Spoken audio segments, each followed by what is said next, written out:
Suman TV presents moms కిచెన్కి స్వాగతం. ప్రేక్షకులందరికీ శ్రావణ మాసం శుభాకాంక్షలు. శ్రావణ మాసంలో మనం 4 శుక్రవారాలు అమ్మవారికి సంబంధించి 4 రకాల నైవేద్యాలను చేసుకుంటాం. మరి అందులో భాగంగా ఈరోజు మొదటి శుక్రవారం ఏం నైవేద్యం చేస్తున్నారో రమగారిని అడిగి తెలుసుకుందాం. నమస్తే రమగారు. నమస్తే జయ. రమగారు, శ్రావణ మాసంలోకి వెళ్ళిపోయాము. ప్రతి శుక్రవారం కూడా అమ్మవారికి ఒక్కొక్క నైవేద్యం చొప్పున పెట్టుకుంటూ ఉంటాం కదా. మరి మొదటి శుక్రవారం ఈరోజు మనం ఏం నైవేద్యం చేసి చూపించబోతున్నాం? పరమాన్నం చేద్దాం. ఓకే. మామూలుగా మనం సింపుల్గా ఈజీగా కుక్కర్లో చేసి చూపించాం.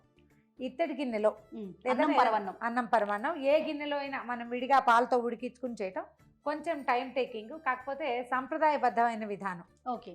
పాలు మరిగిన పాలలో బియ్యం వేసి అది ఉడికిన తర్వాత అప్పుడు బెల్లమో వేసి చేసుకోవటం.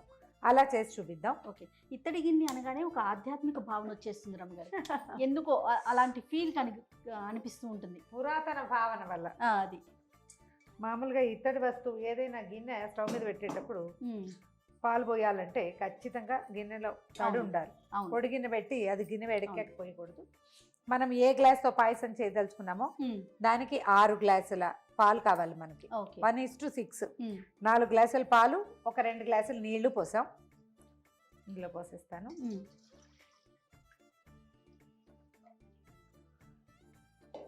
ఒక గ్లాస్ బియ్యం ముందుగానే కడిగి పెట్టుకుందాము. మనకి చిన్న చిట్కా ఏంటంటే పాయసానికి బియ్యం అన్నం చిమడ ఉడకాలి, బాగా మెత్తగా అవ్వాలి. కాబట్టి ముందే కడిగి పెట్టేస్తే కొంచెం పాలలో వేసేసరికి బిరుసెక్కుతుంది. ఆ బిరుసెక్కకుండా ముందు ఒక అరగంట ముందు కనీసం కడిగేసి నీళ్ళు తీసి పక్క పెడితే అది వేసేసుకోవచ్చు అన్నమాట. పాలు మరగనిద్దాం.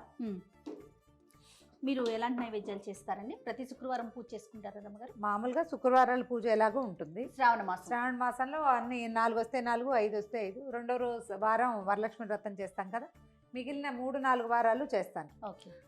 ఈ సంవత్సరం 5 శుక్రవారాలు వచ్చినాయి.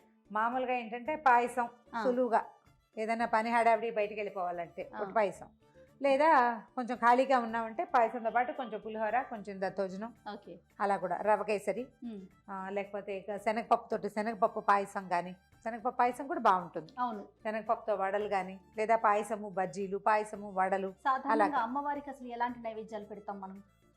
ఇవి అన్నంతో మెయిన్. మామూలుగా అమ్మవారికి మనం లలితా శాస్త్రం వేళలో కనపడతాయి మనకి. పాయసాన్న ప్రియ, తర్వాత ఏమో దధ్యన్నాసక్త హృదయ, తర్వాత ఏమో పులిహోర కూడా అదేమంటారు హరిద్రాన్నైక రసిక, అంటే పులిహోర కూడా అమ్మవారికి ఇష్టం అంటారు. ఇప్పుడు మనం లక్ష్మీ స్వరూపంగా భావిస్తున్నప్పటికీ అమ్మవారికి లలితలో ఏం చెప్పారో అవే ప్రసాదాలు మనం ఇప్పుడు కూడా నైవేద్యం పెడతాం. లక్ష్మీదేవికి అడిషన్ ఏంటంటే శనగపిండి. ఆమెకి ఇష్టమా? శనగపప్పు ఆమెకి ఇష్టం అంటారు. అందుకని శనగపప్పుతో చేసేవి కానీ, శనగపిండితో చేసేవి కానీ, ఏదైనా సరే ఇంకొక తీపి పదార్థం లేదా కార పదార్థమైన నైవేద్యం పెట్టుకుంటాం. ఏదో ఒకటి చేసుకోవచ్చు. రమ్మగారు, పొంగు వస్తుంది. పాలు పొంగు వచ్చాక స్టవ్ ఆపేద్దాం. ఒకటే పొంగు జస్ట్ కాగితే చాలు. అవి పచ్చి పాలల్లో బియ్యం వేసిన ఫీలింగ్ లేకుండా అది పొంగిన పాల రుచి వేరుగా ఉంటుందన్నమాట. ఇప్పుడు మనం కడిగెట్టు పెట్టుకున్న బియ్యాన్ని పాలల్లో వేసేద్దాం.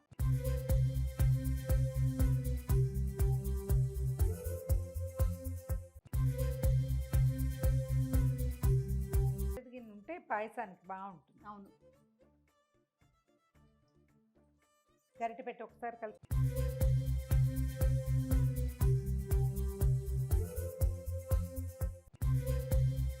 ఇప్పుడు స్టవ్ వెలిగిద్దాం.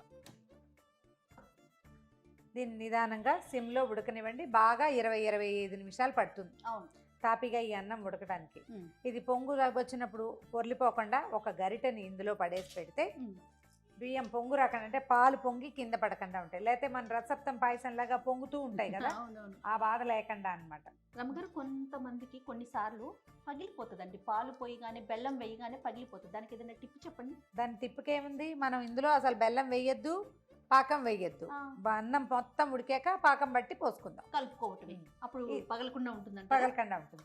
ఈ బియ్యం ఉడికే లోపల మనం ఇంకో పని ఏం చేయాలంటే ఒక్కొక్కళ్ళు చెప్తారు ఏం విరగదు మేము చేసాము అని. లేదు రమ్మగారు, మనకేంటంటే డిపెండ్స్, ఒక్కొక్కసారి విరుగుతుంది ఒక్కోసారి విరగదు. అలా విరిగితే ఏమనిపిస్తుంది అంటే మనం మన దేవుడికి పెట్టుకునే నైవేద్యం కదా అమ్మకి, అప్పుడు ఏం చేయాలి? ఒకలాంటి ఫీల్, గిల్టీ ఫీల్, అయ్యో విరిగిపోయింది అని అనిపిస్తుంది. నాకు గిల్టీ ఫీల్ ఉండదు. మెథడ్ తెలుసుకుంటే మంచి మెథడ్ ఎలా చేస్తే పగలకుండా ఉంటుందని తెలుసుకున్నాం అనుకోండి. ఏమిటో గిల్టీ ఫీల్ కాదు జయ, వస్తువు వృధా అయిపోతుంది, అది తినలేము పడేయలేము, అమ్మవారికి పగిలిపోయింది పెట్టలేము. అది మెయిన్ గిల్టీ ఫీల్ అంటే అమ్మవారికి పెట్టలేం కదా, అక్కడ అప్పుడు ఇంకోటి చేసుకోలేము. ఈజీ మెథడ్ ఏం లేదు. మనం ఒక గ్లాసు బియ్యం పెట్టుకున్నాం, చిన్న గ్లాసు, గ్లాసున్నర బెల్లం ఓకే చిన్న గిన్నెలో వేయండి, కాసిన నీళ్లు పోయండి, ఇందులో స్టవ్ మీద పెట్టేయండి. ఓకే, దీన్ని చక్కగా కరిగి ఒక తీగ కూడా రావక్కర్లా, బెల్లం బాగా Just గట్టిగా కరిగితే కరిగిపోతే చాలు. ఈ ఉడికే లోపల అది కరిగి చక్కగా చల్లారి కూర్చుంటుంది. దీంతో పాటే స్టవ్ మీద పెట్టేస్తే ఓకే, ఒకసారి గరిటేసి కదా బెల్లం కరుగుతోందండి.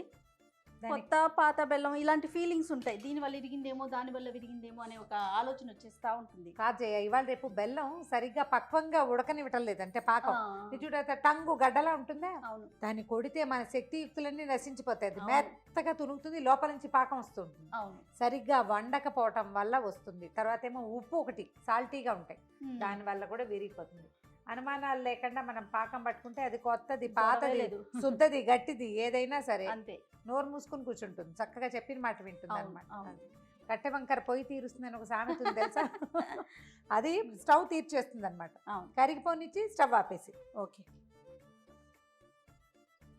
అన్నం దగ్గర పడిపోయింది చూసావా జయ, అవునండి, మనం గరిటేసి పెట్టాం కాబట్టి పాలు పొంగలేదు, అవునవును, మనం మళ్ళీ మళ్ళీ చూడక్కర్లేకుండా నిదానంగా ఉడికిపోయింది. ఇప్పుడు ఏం చేద్దామంటే దీనికి పక్కన పెడదాం.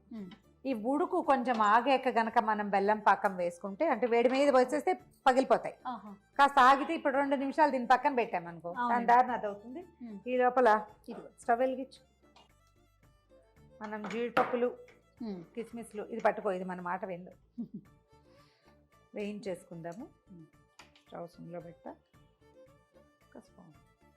పాయసాలు ఇలాంటివి నైవేద్యం పెట్టుకునేవి ఆవు పాలతో చేసుకుంటే బాగుంటాయి జయ, అవును, మనకి అందుబాటులో ఉంటాయి, అవకాశం ఉంటాయి, ప్యాకెట్లు కూడా దొరికేస్తున్నాయి కదా. అవునవును,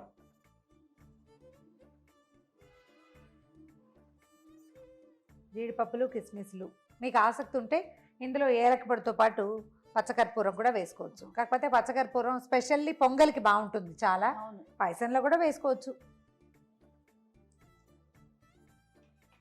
జీడిపప్పులు కిస్మిస్లు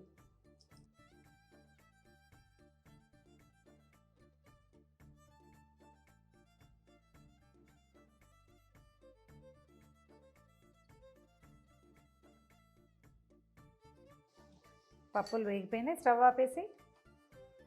ఓకే, వేసేయండి. ఇప్పుడు దాన్ని దీని మీద పెట్టు, వేడి వేడి వేడి సర్దుకుంది కదా. ఇప్పుడు మనం కరగబెట్టుకున్న బెల్లాన్ని ఇందులో పోసేద్దాం. మనం ఏం చేస్తామంటే పాయసాన్ని కొంచెం గట్టిగా ఉంచుకున్నాం కదా, ఇప్పుడు బెల్లం పాకం పోసేస్తే ఇది ఒక్క రవ్వ పలచబడుతుంది. దీన్ని వడపోయటం లేదు, ఎందుకంటే మనం తేర్చి పోసేసుకుంటున్నాం, చాలాసేపు అయింది కదా, చల్లారిపోయింది కాబట్టి అందులో ఇంకా ఏమీ ఇబ్బంది ఉండదు. ఏదైనా చిన్న గసి ఉంటే అడుక్కి చేరిపోతుంది. ఇగో విరగలేదు, చక్కగా వచ్చేసింది అనుమానం లేకుండా. ఇది మన బెల్లం తీసుకున్న రంగును బట్టి దీని రంగు వస్తుంది. బెల్లం కొంచెం ముదురు రంగు దొరికింది అనుకో, పాకం బాగా చక్కగా పాయసం మంచి yellowish-గా వస్తుంది, గోల్డెన్ బ్రౌన్లో. లేకపోతే కొంచెం లేత రంగులో వస్తుంది. అయిపోయింది మన పాయసం రెడీ. ఏలక పొడి వేసి దించేద్దాం అంతే.